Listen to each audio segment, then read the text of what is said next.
오늘 우리에게 주시는 거룩한 말씀은 구약성경 율법서 신명기 8장 11절로 20절 말씀입니다. 신명기 8장 11절로 20절 말씀을 봉독해 올릴 때에 거룩한 하나님의 음성을 들으시기를 기원합니다. 내가 오늘 내게 명하는 여호와의 명령과 법도와 규례를 지키지 아니하고 내 하나님 여호와를 잊어버리지 않도록 삼갈지어다. 내가 먹어서 배부르고 아름다운 집을 짓고 거주하게 되며 또 내 소와 양이 번성하며 내 은금이 증식되며 내 소유가 다 풍부하게 될 때에 내 마음이 교만하여 내 하나님 여호와를 잊어버릴까 염려하노라. 여호와는 너를 애굽 땅 종되었던 집에서 이끌어내시고 너를 인도하여 그 광대하고 위험한 광야 곧 불뱀과 전갈이 있고 물이 없는 간조한 땅을 지나게 하셨으며 또 너를 위하여 단단한 반석에서 물을 내셨으며 내 조상들도 알지 못하던 만나를 광야에서 내게 먹이셨나니 이는 다 너를 낮추시며 너를 시험하사 마침내 내게 복을 주려 하심이었느니라. 그러나 내가 마음에 이르기를 내 능력과 내 손의 힘으로 내가 이 재물을 얻었다 말할 것이라. 내 하나님 여호와를 기억하라. 그가 내게 재물 얻을 능력을 주셨음이라. 이같이 하심은 내 조상들에게 맹세하신 언약을 오늘과 같이 이루려 하심이니라. 내가 만일 내 하나님 여호와를 잊어버리고 다른 신들을 따라 그들을 섬기며 그들에게 절하면 내가 너희에게 증거하노니 너희가 반드시 멸망할 것이라. 여호와께서 너희 앞에서 멸망시키신 민족들같이 너희도 멸망하리니 이는 너희가 너희 하나님 여호와의 소리를 청종하지 아니함이니라. 이는 하나님의 말씀입니다. 아멘 아멘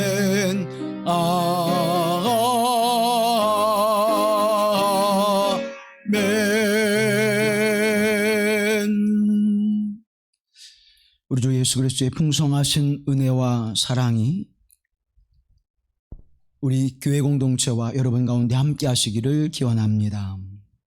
미국에서 한 큰 병원을 개업한 젊은 의사가 있었습니다. 의사로서의 봉사와 헌신을 다짐하면서 이제 일을 시작하고 그리고 열정을 다해서 맡겨진 책무를 감당하고 있었을 때에 경호원을 거느리고 들어오는 한 사람이 있었습니다. 그리고 이 사람을 성심껏 진료를 하고 치유하고 또 회복되어져 건강한 모습으로 그 병원을 나가게 되었습니다. 후에 이 사람의 지위를 알게 되었는데 아랍의 왕자라고 하는 신분을 가지고 있는 사람이었습니다. 진료비를 청구하게 되어졌는데 한 나라의 왕자요. 그리고 또 자기에게 이런 귀한 기회를 준 그 사람을 어떻게 할까 고민하다가 무료로 진료비를 받지 않고 그를 치유한 것으로, 치료해 준 것으로 마음을 잡을까? 아니면 그래도 형식적으로라도 내가 그를 치료한 것에 대한 사례를 받아야 될까? 그래서 50불을 받을까? 500불을 받을까? 아랍의 왕자인데 한 5,000불은 받아야 되지 않을까? 이렇게 고민하던 가운데 주일 예배를 참석하고 그 담임 목사님에게 상의를 하게 되어집니다. 목사님, 이러이러한 경우가 있었는데 그 사람이 우리 병원에 진료를 받고 회복되어 건강을 찾았는데 그가 진료비를 청구하라고 했습니다. 어떻게 할까요? 목사님, 어떻게 청구하면 되겠습니까? 라고 이렇게 묻자 이 목사님이 한참을 생각하고 이제 그분에게 이렇게 대답합니다. 그분에게 당신의 신분에 맞게 지불해 주십시오 라고 그렇게 말하고 편지를 쓰라고 권면을 했습니다. 그래서 목사님의 말씀을 따라서 당신의 신분에 걸맞게 지불해 주십시오 라고 짤막한 편지를 그 아랍 왕자에게 썼습니다. 그리고 회신이 돌아왔는데 감사의 글과 함께 수표 한 장이 들어있었습니다. 거기에는 7만 달러가 수표에 기록이 되어져 있었습니다. 이 젊은 의사는 너무나 기뻐서 목사님에게 이 소식을 알리고 전화를 드렸습니다. 목사님, 그분이 이렇게 큰 액수를 진료비로 보내주었습니다. 어떻게 하나님 앞에 감사헌금을 드려야 될까요? 그렇게 묻자 담임 목사님은 그에게 당신의 신분에 걸맞게 하나님께 감사헌금을 드리십시오 라고 그렇게 대답을 했습니다. 사랑하는 여러분, 오늘 우리는 추수감사절이라고 하는 절기를 지킵니다. 우리가 하나님 앞에 받은 바 은혜를 따라 거룩한 성도로서 하나님 앞에 감사를 드리는 절기입니다. 받은 바 은혜를 따라 감사의 절기를 지키는 이 시간, 우리는 무엇보다 무엇을 먼저 생각해야 할까요? 감사절의 절기이기 때문에 절기를 따라 드리는 예물이 아니라 하나님의 은혜를 따라 감사하는 절기가 되어야 할 줄로 믿습니다. 그런데 우리의 마음속에 은혜를 따라 감격하여 드려지는 감사가 메말라지는 까닭은 오늘 본문의 말씀을 통하여 너무나도 분명하게 증언해주고 있다고 하는 사실입니다. 오늘 본문의 말씀에 보게 되어지면 기억하라, 잊지 마라고 하는 말씀을 반복해서 우리에게 전해주고 있습니다. 기억이라고 하는 단어는 자카르라고 하는 것인데 이 자카르라고 하는 것은 명사입니다. 그런데 신명기에서는 이 자카르라고 하는 명사를 동사형으로 써서 기억하라 라고 하는 명령형의 어미로 사용되어지고 있습니다. 하나님을 기억하고 하나님을 잊지 않는 것은 단순히 그렇게 우리에게 말씀하시는 것이 아니라 우리에게 명령하신다고 하는 사실을 부각시키고 있는 것입니다. 이스라엘 백성들이 광야의 삶을 살았고 이제 그들이 가나안에 들어가게 되어질 텐데 그곳에서 광야에 40년 동안 함께 하셨던 하나님의 인도하심과 그 은혜의 풍부함을 잊지 말라고 당부하면서 하나님의 말씀을 대신하여 선포하고 있는 것입니다. 11절에 보게 되어지면 내가 오늘 내게 명하는 여호와의 명령과 법도와 규례를 지키지 아니하고 내 하나님 여호와를 잊어버리지 않도록 삼가할지어다. 14절 말씀에 보면 내 마음에 교만하여 내 하나님 여호와를 잊어버릴까 염려하노라. 18절 말씀에 내 하나님 여호와를 기억하라. 19절 말씀에 내가 만일 내 하나님 여호와를 잊어버리고 라고 하는 말씀을 통해서 기억하라, 잊지 마라 계속해서 반복되어지고 있습니다. 주의 명령과 법도와 규례를 어기지 말고 하나님을 잊지 말라는 것입니다. 어김과 잊음, 잊음과 어금이라고 하는 것은 서로 분리될 수 없는 것이죠. 잊어버리게 되면 하나님의 말씀과 법도와 규례를 어기게 되어지고 그것을 기억하여 지키는 자는 그 말씀에 순종하게 될 수밖에 없다고 하는 사실입니다. 우리의 무엇에 관심하고 우리는 무엇에 우리의 마음이 이끌리느냐 그것을 바라보고 계시는 것입니다. 내가 누구의 목소리에 반응하고 내가 무엇에 더욱 민감하게 반응하고 있느냐, 돈과 물질이라는 것에 민감하게 반응하고 있느냐, 권력자나 연예인에 민감하게 반응하고 있느냐. 사랑하는 성도 여러분, 여러분은 하나님의 거룩한 말씀과 하나님께 더욱 민감하게 반응하고 있습니까? 아니면 다른 그 무엇에 더욱 민감하게 반응하고 있습니까? 만약 하나님의 말씀과 하나님을 기억하고 그분을 잊지 않고 그 말씀에 순종하는 일에 민감하게 반응하고 있지 않다면 우리는 하나님을 서서히 잊어가고 있는 것입니다. 오늘 본문의 말씀을 통하여 잊는다라고 하는 이 말씀은 단순히 우리가 깜빡깜빡해서 잊어버리는 그러한 것을 이야기하지 않습니다. 우리가 어떤 행동을 할 때 그것에 집중하게 되어지면 다른 것들을 생각하지 못하게 되죠. 그래서 무엇을 집중하고 그것을 행하게 되어질 때 잃어버리는 그러한 것이 아닙니다. 음식을 만들 때에 거기에 집중하다 보면 다른 것들을 잊게 되죠. 그런 잊어버림이 아니라는 것입니다.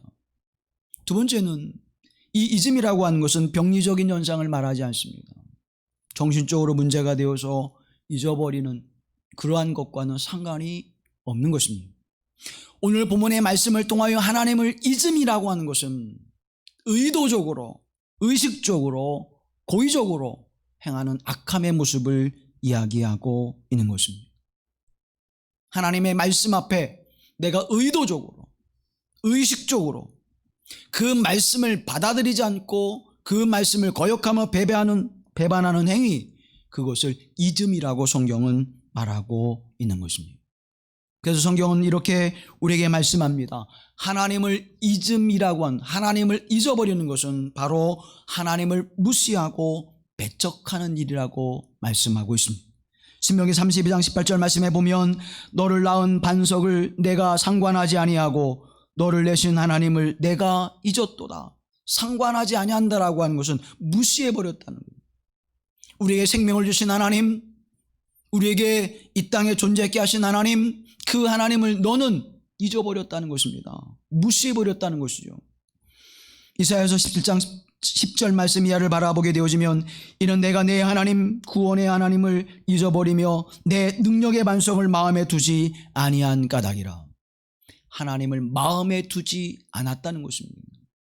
그러므로 말미암아서 하나님을 무시하고 하나님 앞에 배척하며 그 말씀을 따라 순종하지 않는 삶을 살아가는 모습이 우리의 모습으로 점철되어지고 있다고 하는 사실을 명확하게 말씀해 주고 있는 것입니다. 하나님을 잊어버린 것은 하나님을 무시하는 것이요 하나님을 배척하는 것이라고 성경은 분명하게 우리에게 증언해 주고 있습니다. 또 하나님을 잊는 것은 악행을 행하는 것과 연결되어져 있음을 성경은 우리에게 증언해 주고 있습니다. 신명기 28장 10절에 보면 내가 악을 행하여 그를 잊음으로, 악을 행함으로 말미암아 하나님의 은혜를 잊었다는 거예요. 우리가 악을 행함으로 말미암아 의도적으로 하나님을 잊고 살아간다는 것입니다.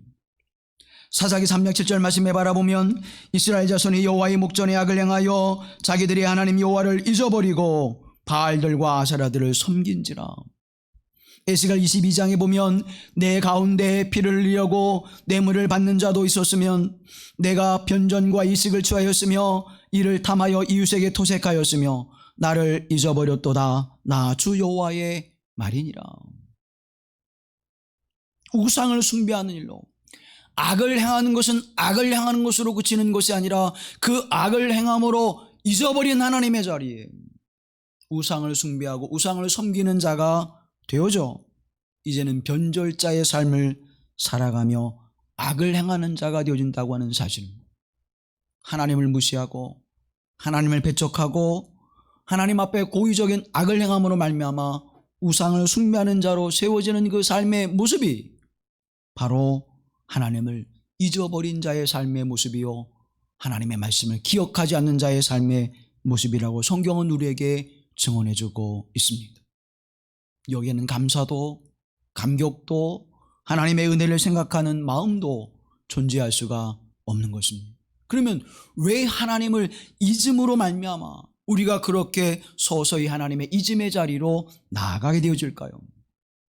호세아의 13장 6절 말씀에 보면 그들이 먹여준 대로 배가 불렀고 배가 부르니 그들의 마음이 교만하여 이로 말미암아 나를 잊었느니라고 성경은 말씀하고 있습니다. 우리에게 풍성함을 주시고 마음껏 누리게 하심으로 말미암아 주신 그 은혜가 오히려 하나님 앞에 그것으로 말미암아 하나님을 잃어버리는 자의 삶을 살아가게 됐다고 하는 사실입니다. 풍요로움이 하나님을 잃어버리게 됐다는 사실입니다. 풍요로움이 하나님 중심의 삶을 깨뜨렸다는 것입니다. 풍요로움이 우리의 모든 것에서 하나님의 영광과 거룩함을 나타내는 하나님의 선한 도구로 쓰이는 일에 걸림돌이 되었다고 하는 사실을 말씀하고 있습니다. 그래서 사문서 기자는 하나님 앞에 기도하기를 나를 가난하게도 마옵시고 부하게도 마옵시고 오직 필요한 양식으로 나를 먹여 주시옵소서라고 기도하고 있는 것입니다. 내가 부유하게 되어지면, 내가 너무 가난하게 되어지면 하나님을 잊어버릴까? 내가 하나님을 잊지 않고 하나님의 말씀과 규례와 법들을 지켜 행할 수 있는 그런 믿음의 삶으로 살아가게 하셔서 하나님을 기억하며 하나님의 은혜 가운데 살아가는 자가 되게 하옵소서. 인류의 가장 많은 전쟁과 그리고 많은 피를 흘리는 그 시대와 역사는 어느 시대부터였습니까? 농경 문화가 시작되면서 인류는 전쟁이라고 하는 것을 시작하기 시작했습니다. 농경 문화는 유목 문화나 채취 문화와 다르게 잉여된 생산물을 가지게 된 때를 이야기합니다. 풍요로움이 주어질 때 인간은 더 많은 것을 누리고 더 행복하고 더 기쁨의 삶을 살아가는 것이 아니라 잉여 생산물로 말미암아서 비축하고 축적하여 더 많은 것을 얻기 위하여 더 가진 자들의 것을 빼앗고 뺏는 전쟁을 벌이기 시작했다고 하는 사실입니다. 사랑하는 성도 여러분, 오늘 우리에게 주어진 하나님 잊어버림의 삶은 우리의 부족함이 아니라 넉넉함 가운데 풍요로움 가운데 우리에게 주어진다고 하는 사실을 우리는 잊지 말아야 할 것입니다. 나는 하나님의 주시는 그 은총을 통하여 이 풍요로움 속에서 하나님의 은혜의 감격을 잊어버리고 살아가고 있지는 않습니까? 내가 선택한 내 삶의 풍요로움 때문에, 그것을 추구하는 삶의 모습 때문에 하나님의 말씀과 은혜도 하나님의 기억하는 일도 잊어버리고 살아가고 있지는 않습니까? 하나님의 은혜와 사랑을 갈망하기보다는 우리의 삶 속에서 세상의 것을 더 갈망하고 풍요롭게 사는 삶을 소망하며 우리는 하나님 잊음의 삶을 살아가고 있지는 않습니까? 하나님의 은혜와 하나님으로 주시는 그 영적인 은혜를 사모하는 마음보다 세상의 것으로 풍요로워지는 것을 더 갈망하고 있다면 오늘 본문의 말씀이 우리에게 무겁게 다가와야 할 것입니다. 이 말씀이 오늘 우리에게 매우 심각한 말씀으로 다가와야 할 것입니다. 그 풍요로운 삶의 모습으로 하나님을 잊어버린 자에게 오아지는 두 번째 모습은 교만한 자의 삶의 모습으로 마음이 바뀐다고 하는 사실입니다. 17절 말씀에 바라보면 내가 마음에 이르기를 내 능력과 내 손의 힘으로 내가 이 재물을 얻었다 말할 것이라. 내가 했습니다. 내가 애썼고 노력했고 수고했습니다. 사랑하는 성도 여러분, 우리에게 주어지는 여유로움과 풍요로움은 결국 내가 하라고 하는 것. 하나님이 내게 은혜를 베풀어 주셨습니다. 하나님께서 나를 도우셨습니다. 하나님이 함께 하셨습니다라는 고백에서 떠나 내가 이루었습니다. 내 것인데요 라고 하는 그 고백이 하나님 앞에 잊음의 자리에서 교만의 자리로 우리를 옮겨가 이제 하나님으로부터 멀어지는 삶을 살아갈 수밖에 없다는 것입니다.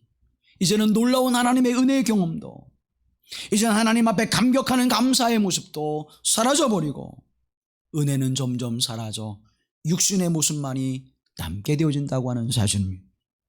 창세기 26장 2절 이하의 말씀을 바라보면 여호와께서 이삭에게 나타나 이르시되 애굽으로 내려가지 말고 내가 네게 지시하는 땅에 거주하라. 이 땅에 거류하면 내가 너와 함께 있어 내게 복을 주고 내가 이 모든 땅을 너와 내 자손에게 주리라. 내가 내 아버지 아브라함에게 맹세한 것을 이루리라. 하나님께서 그들에게 복을 주시고 그 복된 언약의 말씀을 이루어 주시리라. 너의 힘이요 너의 능력이요 너의 애씀이 아니라 하나님의 언약을 기억하시고 그것을 이루어 주시며 내 자손으로 말미암아 천하 만민의 복이 되리라고 선언해 주고 있다고 하는 사실입니다. 창세기 35장 말씀에도 하나님이 그에게 이르시되 내 이름이 야곱이지만은 내 이름을 다시는 야곱이라 부르지 않겠고 이스라엘이 내 이름이 되리라 하시고 그가 그의 이름을 이스라엘이라 부르시고 하나님이 그에게 이르시되 나는 전능하신 하나님이라 생육하며 번성하라. 한 백성과 백성들의 총회가 내게서 나오고 왕들이 내 허리에서 나오리라. 내가 아브람과 이삭에게 준 땅을 내게 주고 내가 내 후손에게도 그 땅을 주리라. 사랑하는 여러분, 하나님께서 언약하시고 약속해 주시고 그것을 주시리라고 말씀하고 있습니다.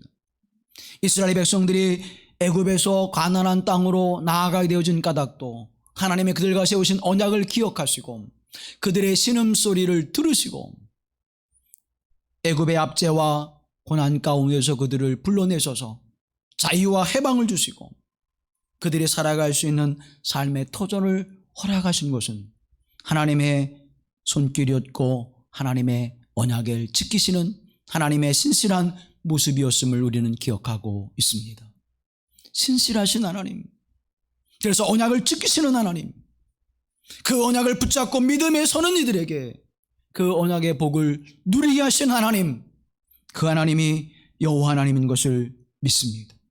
그런데 우리는 물질의 풍요로움 속에서 우리의 삶의 여유로움 속에서 교만하여 이 모든 것을 내가 이루었습니다라고 고백하게 된다고 하는 사실이죠.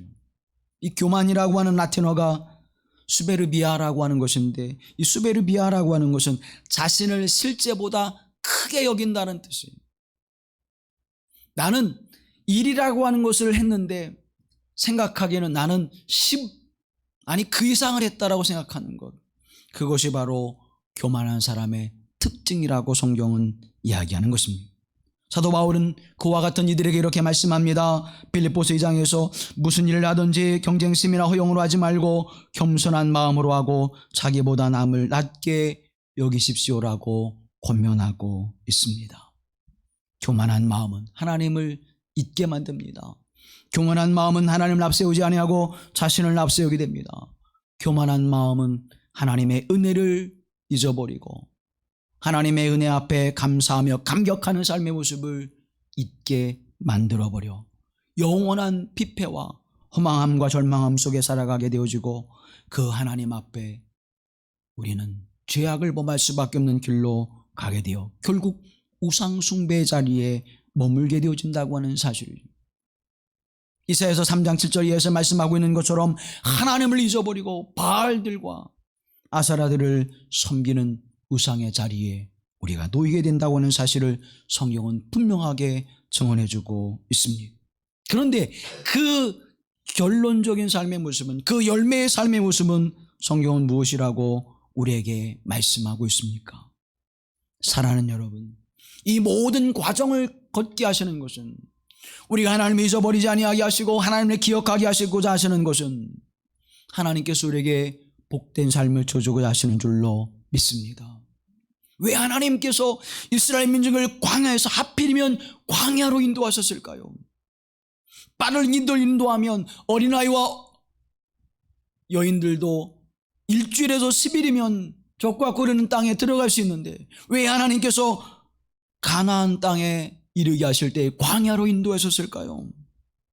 사랑하는 여러분, 그 광야는 하나님께서 그들을 훈련시키고자 하시는, 풍요로움 속에서도 자유로움 속에서도 넉넉함 속에서도 하나님을 잊지 않게 하고 하나님을 기억하며 하나님의 말씀에 순종하고자 그들을 든든한 믿음 위에 세우고자 하시는 하나님의 계획과 섭리하심이 있다고 하는 사실을 기억하십시오.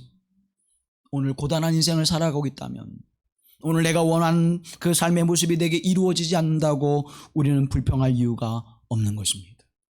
내 삶을 통하여 하나님은 나를 훈련시키시고 나를 낮추시고 겸손케 하셔서 내게 복을 주시려고 이 길을 걷게 하시는 줄로 믿습니다.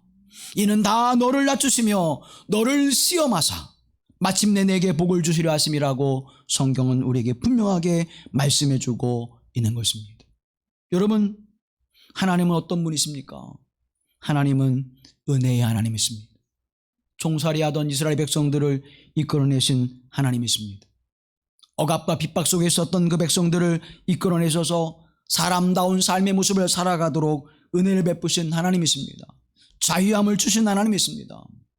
그 하나님의 광야로 인도하실 때 그 광야의 삶의 모습 속에서 이스라엘 백성들은 무엇을 교훈받았을까요? 광야라고 하는 것은 많은 것들을 움켜쥐고 살아갈 수 있는 것이 아닙니다. 모든 것들이 생략될 수밖에 없는 것입니다. 우리의 인생 가운데 우리는 생략되는 법. 요즘에는 작은 것을 소유하며 살아가는 미니멀 라이프라고 하는 것을 많은 사람들이 행하고 있습니다. 내게 최소한 필요한 것.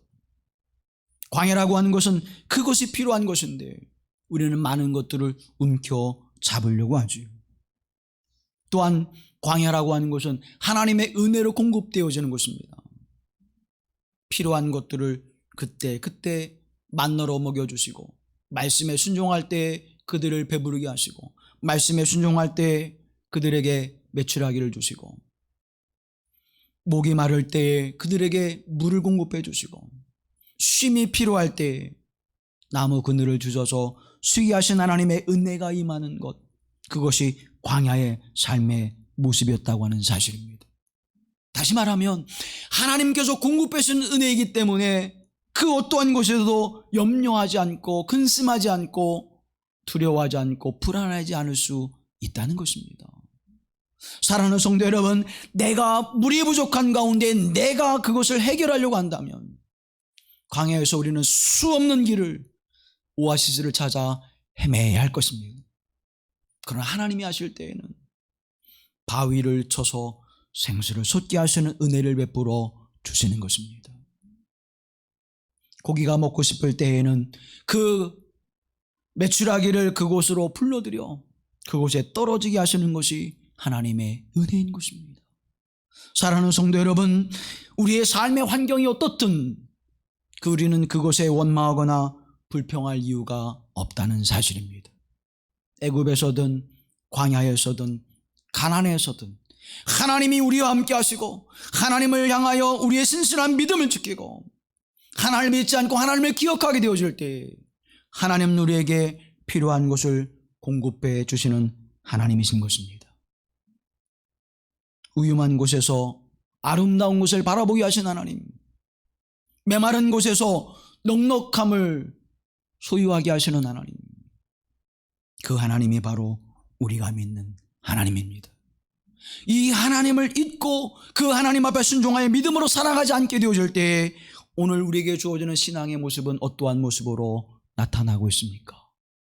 믿음의 사람들이 무기력해져요. 무기력해져요. 삶에 대한 무기력함이 찾아옵니다. 절망감이 찾아와요.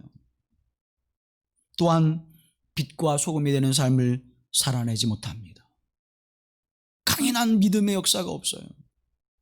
사막은 바로 잡다한 생각을 버리고 강인한 마음을 갖게 하는 곳인데, 하나님만을 바라보게 하시는 곳인데, 하나님을 향하는 마음으로 충만하게 하는 곳인데, 우리 스스로 광야를 떠나 풍요로움과 넉넉함을 추구할 때 무기력하고 하나님의 말씀을 드러내고자 하는 진실함과 신실한 모습이 우리에게 사라져 버리고 만다고 하는 사실을 기억하십시오.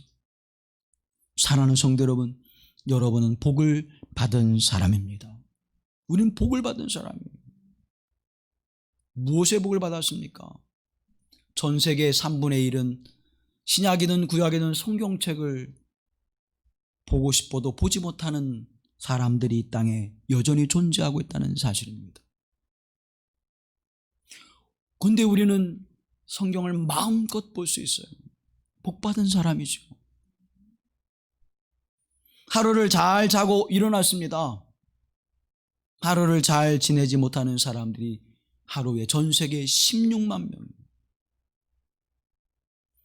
보름이 되어지면 인천 인구가 다 지구상에서 사라지는 거예요. 매 보름마다 인천의 인구가 사라져요. 근데 저와 여러분은 어떻습니까? 눈을 뜨고 깨어 삶을 살아가고 있지 않습니까?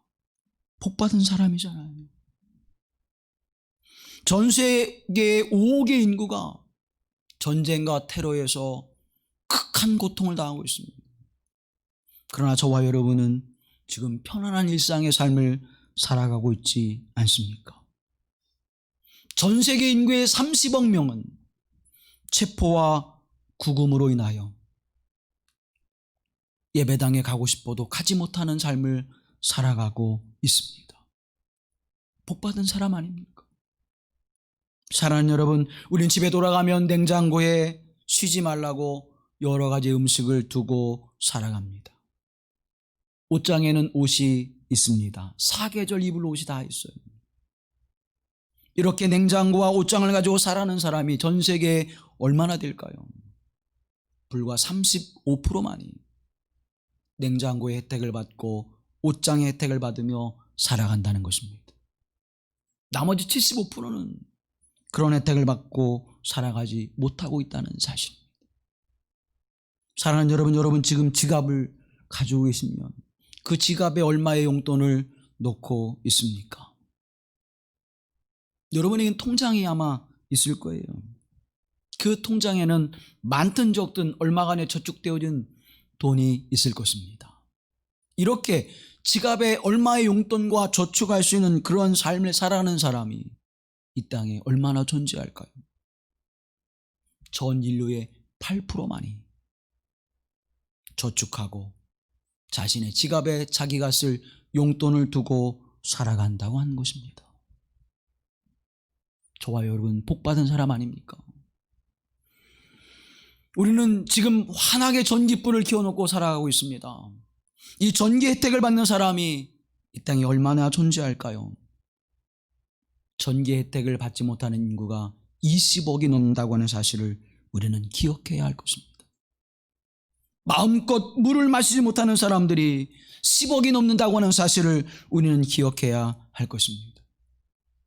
전 세계 8억이라고 하는 사람들이 음식을 먹지 못하고 영양실조에 걸려서 살아가고 있다고 하는 사실을 기억해야 할 것입니다. 우리는 다이어트를 위해서 식량을 조절하지요.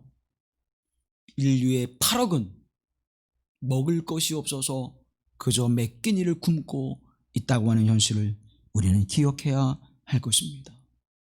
사랑하는 여러분, 오늘 우리의 삶의 모습을 통하여 우리를 돌아보게 되어지면 우리는 복을 받은 사람임에 틀림이 없습니다. 그러나 더 중요한 것은, 더 큰 하나님의 은혜와 복은 우리가 하나님 앞에 기도할 때에 하나님께서 나의 기도를 들어주시고 내게 응답하시는 하나님을 경험하게 하시는 복된 은혜를 우리는 받고 살아가고 있다고 하는 사실입니다.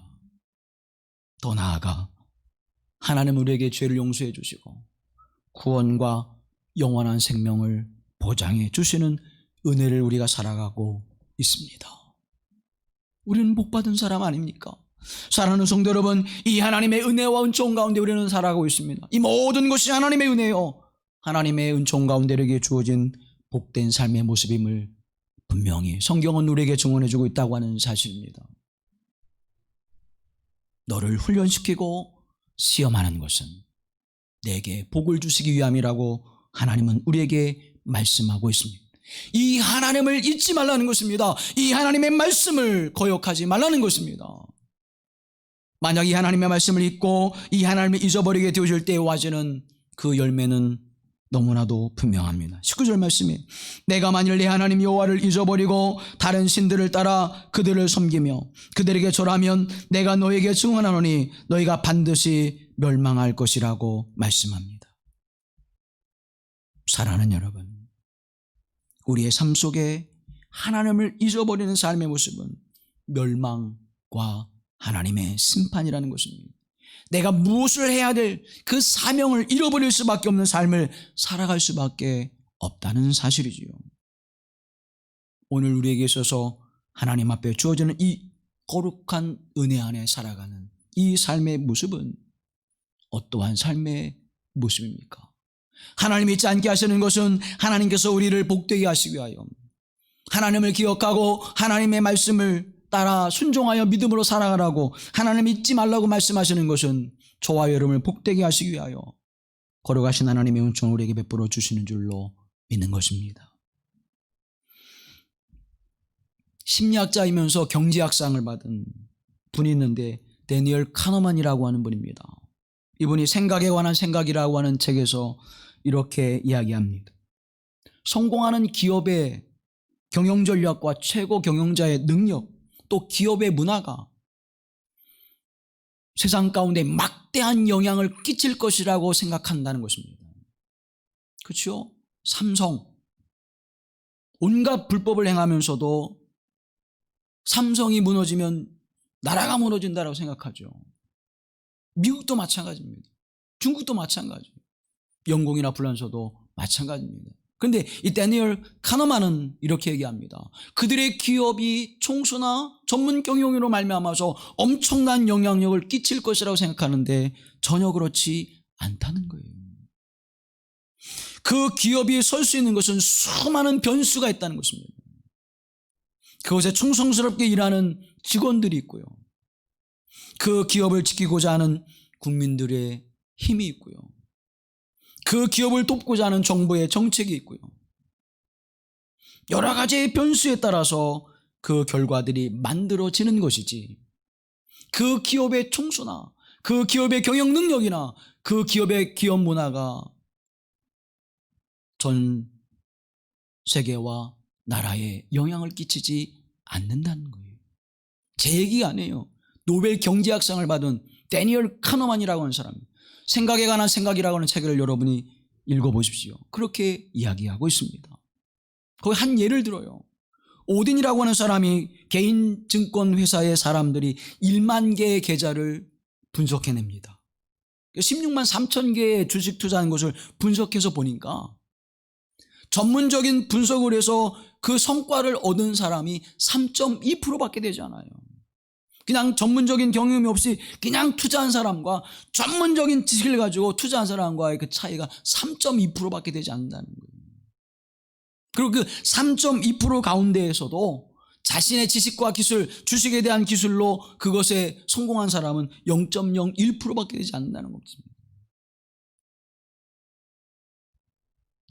어떤 사람이 성공하는 것은 그 사람 때문이 아니라 그냥 그 기회를 잘 타고 나는 것, 그게 80%라는 거예요. 다른 변수들이 잘 맞았다는 거예요. 경제학자의 이야기예요, 여러분. 노벨 경제학상을 받은 사람이에요. 이것을 그는 이렇게 얘기합니다. 인지적 착각이다라고 해요. 사랑하는 여러분, 오늘 우리가 평안하고 잘 되어지고 형통한 그것은 그저 우리의 착각일 수가 있다는 사실입니다.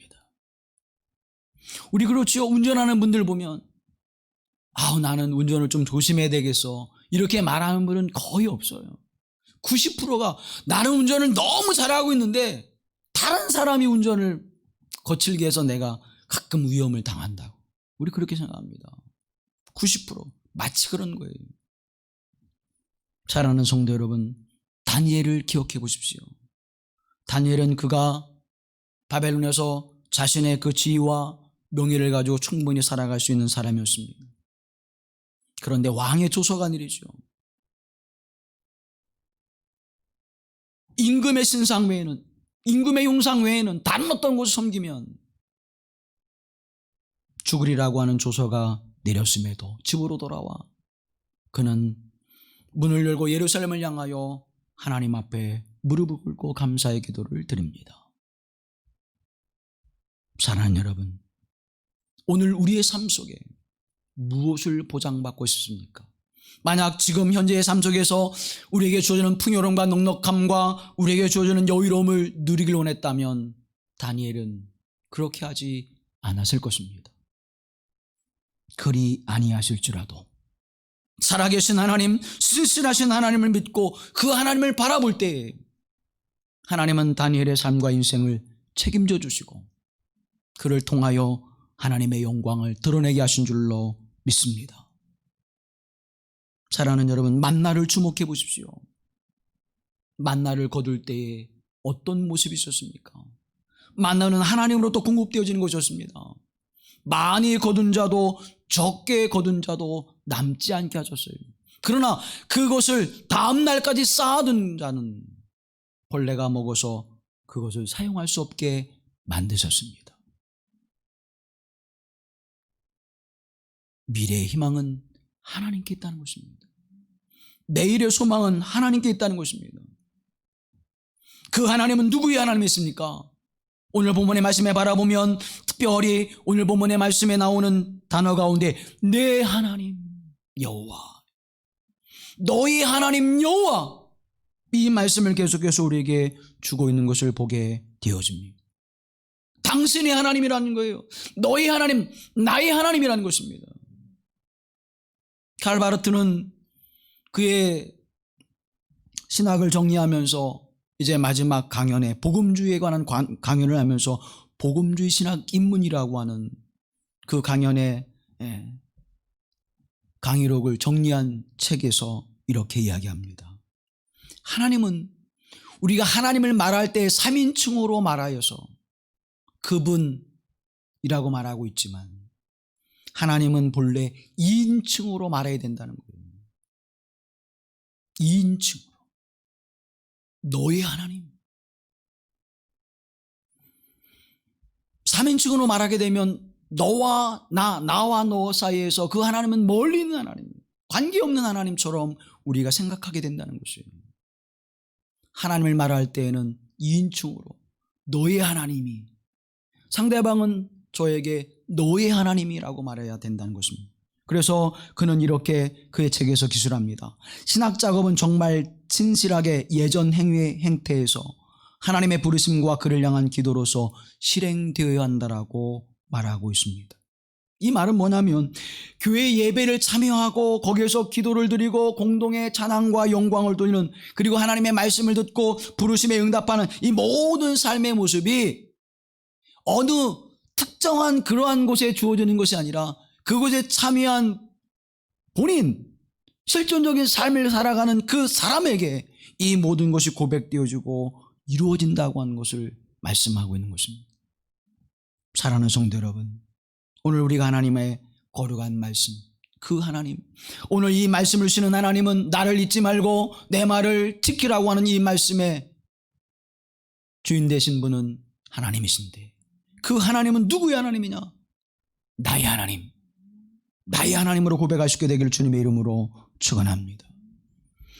오늘 본문의 말씀 19절과 20절 말씀을 표준 세문으로 보면 이렇게 기록하고 있습니다. 내가 오늘 당신들에게 다짐합니다. 당신들이 주 당신들의 하나님을 참으로 잊어버리고 다른 신들을 따라가서 그들을 섬기며 절한다면 당신들은 반드시 멸망할 것입니다. 당신들이 주 당신들의 하나님의 음성을 듣지 않으면 주님께서는 당신들 앞에서 멸망시킨 민족들과 똑같이 당신들도 망하게 하실 것입니다. 당신들의 하나님, 당신들의 하나님. 여러분, 모세가 하나님의 말씀을 대언하 말씀할 때 당신들의 하나님, 당신들의 하나님이라고 말한다면 그 당신들은 누구일까요? 이스라엘 백성 본인들을 이야기하는 것입니다. 그 말씀을 듣는 사람을 이야기하는 것입니다. 오늘 본문의 말씀은 하나님께서 여러분에게 주시는 말씀입니다. 다른 누구에게 주는 말씀이 아니에요. 교회 공동체를 향해 주시는 말씀입니다. 그 교회 공동체 안에 있는 이들에게 주시는 말씀입니다. 다른 신을 따르면 반드시 멸망하리라. 그러나 하나님을 따르면 광야에서도 그를 지켜주시고 인도해 주시던 하나님처럼 우리의 삶을 인도해 주셔서 훈련시키시고 시험하셔서 우리를 낮추심으로 말미암아 우리에게 복이 되게 하신 하나님, 그래서 하나님 앞에 은혜의 감격으로 하나님께 예배하게 하시고 새하늘과 새 땅을 바라보게 하시고 영원한 생명과 하나님의 나라를 소망하게 하시는 거룩한 은혜의 하나님, 그 거룩하신 하나님이 바로 저와 여러분의 하나님 되심을 고백할 수 있게 되길 주 이름으로 축원합니다. 사랑하는 성도 여러분, 오늘 우리는 추수감사절을 지키고 있습니다. 그런데 실제적으로 우리가 농사를 짓지 않아요. 감격이 없어요. 그렇지요? 뭐 농사를 져서 뭘 추수를 해야 하나님 이렇게 함께 해줘서 그냥 어렵게 가뭄 속에서도 그 뜨거운 때 앞에 속에서도 하나님 이렇게 소출을 줘서 감사합니다는 감격이 있어야 될 텐데, 대부분의 사람들이 농사를 짓지 않고 있기 때문에 우리는 그 감사를 잊어버릴 것입니다. 오히려 자동차를 바꾸면 어때요? 감사하죠. 오히려 집의 평수를 넓혀가면요, 감사하죠. 조그만 텔레비전 보다가 이제 큰 텔레비전 벽에다 탁 붙여놓고 보면 어때요? 볼 때마다 감사하죠. 오히려 그런 게 더 감사해. 그러나 사랑하는 여러분, 우리의 영혼의 위기가 오고 있음을 기억하십시오. 그와 같은 것들 때문에 우리의 마음이 빼앗기고 영혼이 머무르게 될 곳에 머물지 않는다면 오늘 모세의 이 말씀은 매우 충격적인 말씀이라고 하는 사실입니다. 어떠한 삶의 모습이 우리에게 주어지는 것, 감사를 잃어버렸습니까? 감격함으로 감사하지 못하고 있습니까? 감동함으로 감사하지 못하고 있습니까? 여호와 하나님, 그냥 여호와 하나님이 아니라 너의 하나님 여호와를 잊지 마십시오. 너의 하나님 여호와를 기억하십시오. 그 하나님은 우리의 인생을 책임져 주십니다. 그 하나님이 우리에게 영생의 삶을 주십니다. 그 하나님이 하나님의 나라의 삶을 우리에게 약속해 주셨습니다. 그 하나님이 목마를 때에 바위를 쳐서, 굶주릴 때에 만나를 주시고, 고기가 먹고 싶을 때에 메추라기를 주시고, 쉼을 갖고 싶을 때에 엘림의 그늘과 오아시스를 주시듯이 하나님께서 우리를 그렇게 복된 길로 인도하실 줄로 믿습니다. 지금 이 추수의 절기는 그것을 훈련하고 그 감격을 맛보는 자리로 한 걸음 더 나아가는 시간입니다. 이 추수감사를 통하여 그 하나님의 감사의 감격의 자리로 나아가는 사랑하는 여러분이 되어지기를 주님의 이름으로 축원합니다. 기도합니다. 거룩하신 하나님, 너희 하나님 여호와를 잊지 말라, 너희 하나님 여호와를 기억하라 말씀하실 때에 아멘으로 순종케 하시고 그 하나님과 매일매일 동행하게 하셔서 하나님으로부터 공급되어지는 은혜와 사랑의 풍성함과 넉넉함을 누리는 자가 되게 하옵소서.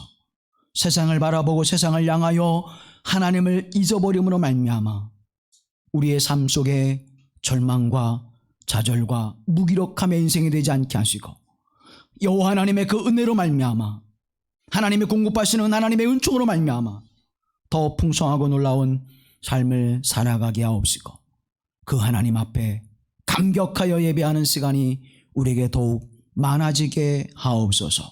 신실하신 하나님 여호와를 바라보게 하옵소서. 우리를 구속하신 예수 그리스도의 이름으로 기도하옵나이다. 아멘. 신앙의 고백으로 사도신경을 함께 고백합니다.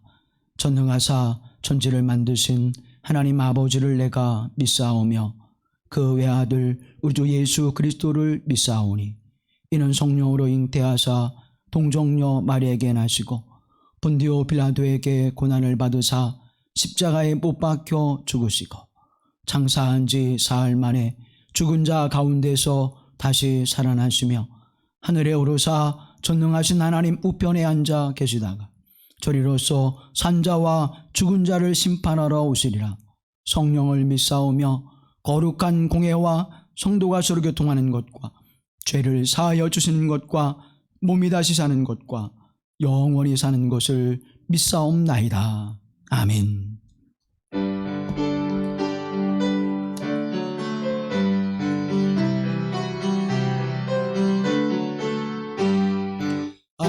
아름다운 하늘과 묘한 세상 주시고 많은 사랑 베풀어 우리 길러주시니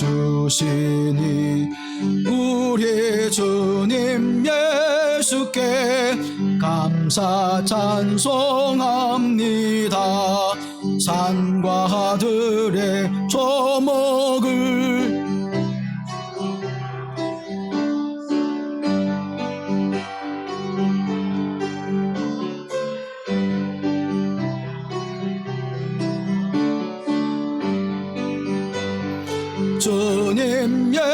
예수께 감사 찬송합니다.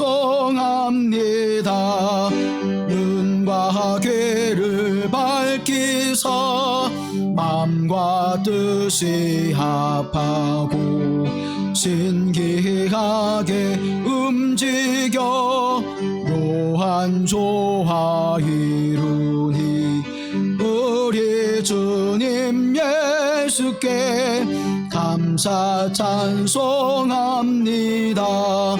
부모 자녀 애정과 형제자매 우애와 친구들의 사랑을 나누도록 하시니 우리 주님 예수께 감사 찬송합니다. 거룩한 손 가지고 봉사하는 교회가 순결함과 사랑을 나타내게 하시니 우리 주님 예수께 감사 찬송합니다. 주는 인류 위하여 십자가에 달리사 땅의 평화 이루고 하늘 기쁨 주시니 우리 주님 예수께 감사 찬송합니다.